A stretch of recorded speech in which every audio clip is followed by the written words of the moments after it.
Closer. All right, joining us today on Pirate Radio Live, the Hall of Famer, coming off a Hall of Fame weekend, Brian Bailey. And BB, what a fun weekend it was. You got the football win and all of the old folks back here in Dowdy Ficklin Stadium. Man, it was really cool. Well, he called those guys old folks. He called me ancient then because I'm a lot older than those guys. But that was great, seeing all the guys, Shane Carden and Justin Hardy and Dwayne Harris getting into the Hall of Fame, and then all the other guys that were there. I saw Savone Revel on the sideline. I said, Savone, you're coming back for the Raider game, right? And he said, yes. I said, but can you please save my Cowboys and do something? And he started laughing. Obviously, the season's probably already over, but they made some trades, and Savone's going to get a chance. I can't wait to watch him play. I know, kind of forget about him because he's been kind of out of sight, out of mind. Yeah, we both have a lot to forget about this football season, don't we? You ain't lying.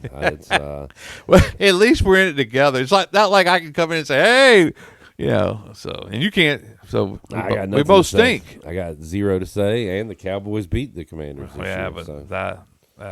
We're going to have a blue Christmas watching that game, Bailey. Blue, yeah, exactly. We'll have Elvis going, blue, blue, blue Christmas. I feel like some things got lost in the shuffle this weekend with we finally beat Charlotte. That's awesome. Yeah. We got our 6th win. That's great. But the aspirations are so much higher. Those kind of get left on the burner a little bit just to see what happens with the shakeout with the conference and everything. And I actually talked to Blake Harrell earlier today, and he was talking about, hey, we need a few miracles to happen for us to we got to do our part, obviously. But as far as South Florida losing, North Texas losing, still some things that need to be done for the Pirates to get in the championship game. What I think, and obviously I've seen all that stuff too, if East Carolina takes care of business and gets to 9-3, I think there's a very good chance they'll be in it. Because you look at year in and year out, teams lose games down the stretch that they're supposed to win. And it just happens that way. Yeah. But if you go 9-3 and you don't get in, you're still 9-3. We were talking yesterday about what does this say about the league? Like, do we need divisions or?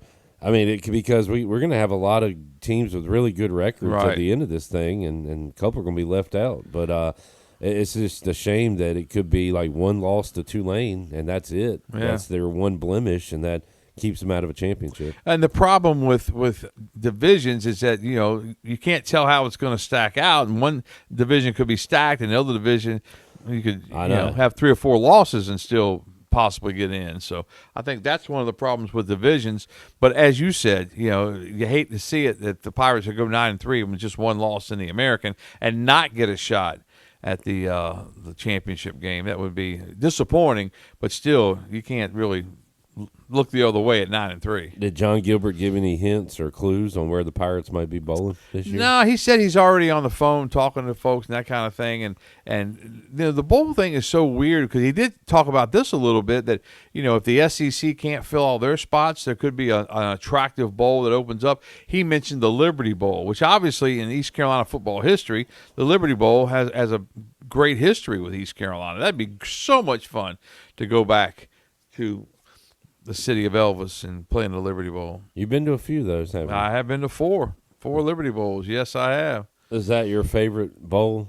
I mean, no, my favorite bowl was the Hawaii Bowl. Okay, yeah. Which that's also a possibility too, right? I saw CBS put East Carolina in the Hawaii Bowl, but John acted like that was not going to be a possibility. So I think he shot down your dreams. Again, we looked at it yesterday. What do we see, Jared? Birmingham, some kind of Crampton Bowl. Where was that? That was Montgomery, Alabama.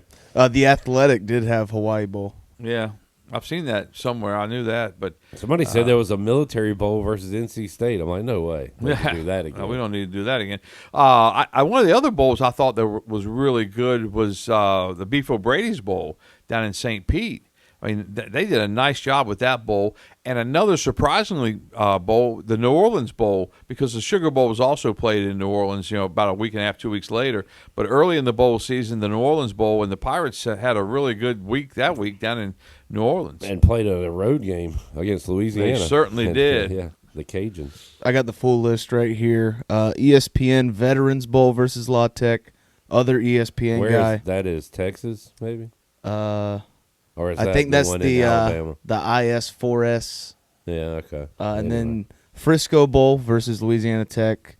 CBS Sports First Responders Bowl versus Liberty. And it's surprising that all those are Texas bowls because we've never done that before. So that would be a surprise to me. Bailey's trying to go to Frisco. I'll go to Frisco. I'll go stand by that Roger Staubach statue and 50 yards apart with Drew Pearson and shed a tear and think back to the glory days. You also got Gasparilla Bowl versus Coastal, and then Birmingham, Troy. Gasparilla would be good because that's Florida, right? Yeah. Is that Camping World Stadium Yeah, maybe so. I don't I'm know. not in sure. Orlando? There's a big No, that one's in Gasparilla's in Tampa. yeah, because Yeah, it's that's a big right. It's in pirate Tampa. thing. Yeah, Like, that would be good. Pirate Palooza. Anything warm weather would be great. Saw a picture, Bailey, with all the 88s from Dallas and thought about you. Oh, did you? Yeah. So it was from the modern era, I guess, CD, Dez, Michael Irvin, and then Pearson. Drew Pearson. Is that right? Yeah. Was there one before Pearson, or he's the OG 88? I think so, yeah. Yeah. And he was so much fun to watch because it seemed like late in the game, if the Cowboys needed a drive, they would start off by throwing him a little 10-yard out, and he tiptoeing around the sidelines and get it started. He made some great catches in pirate football, and Cowboy football history. Great story. Also, well, I brought it up, so I can't say I was that. going to say, Hey, all we got is our old memories. At this That's point. all we've got. Bailey, let me tell you about the posse. They had Art Monk and Let me Ricky tell you about Sanders, John and Riggins Gary and how he Clark. ran through the Dolphins. Oh yeah, John Facenda's voice and John Riggins. man, that's some Yeah. good stuff right there. Good stuff. NFL films, music. Did you have any NFL films, music as a kid? No, Because your childhood was different than mine. I actually bought the album Right. somehow, and I Yeah. had an album, so I would play the album in my bedroom, and my bedroom wasn't any bigger than hardly anything. But I'd take that football and jump on the bed and hear that NFL music, and man, I was that's having a that's good time. that's what we used to do, Jarrett, back in the day. That's all we could do. I didn't have any friends, so that's what we did.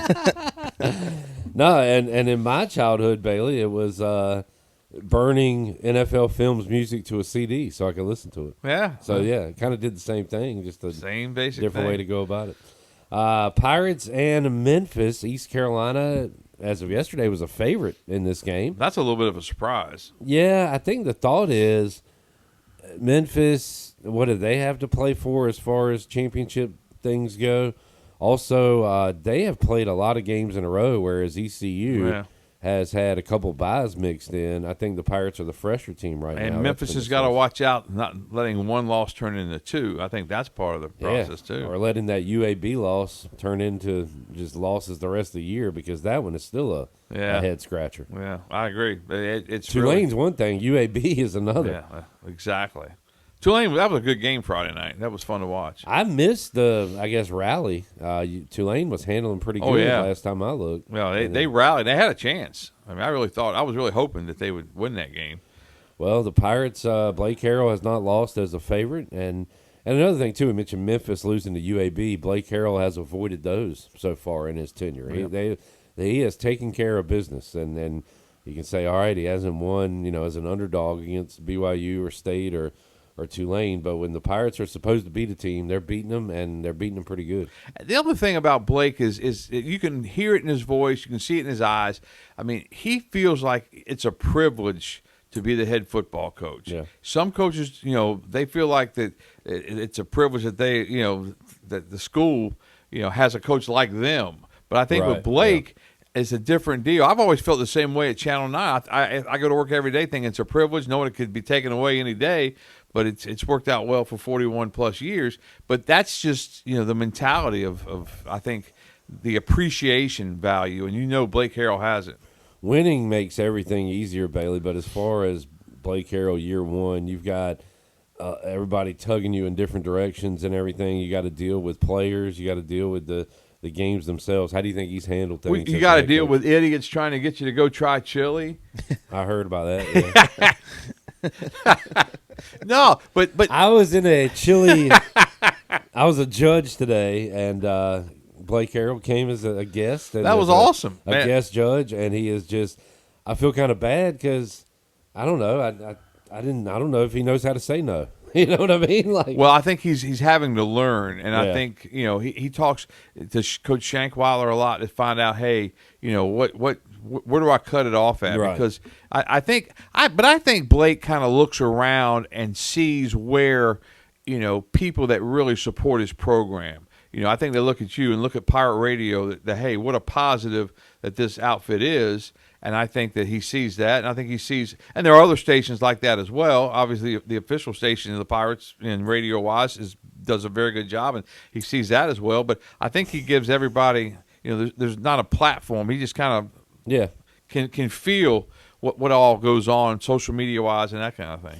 He also asked when are we doing another 3-point contest. So I think he wants another crack at it. There you go. So we'll have to go try that out. chili and then do the 3-point. See how that works out. I'm liking this chair right now. I bet. That, Bailey.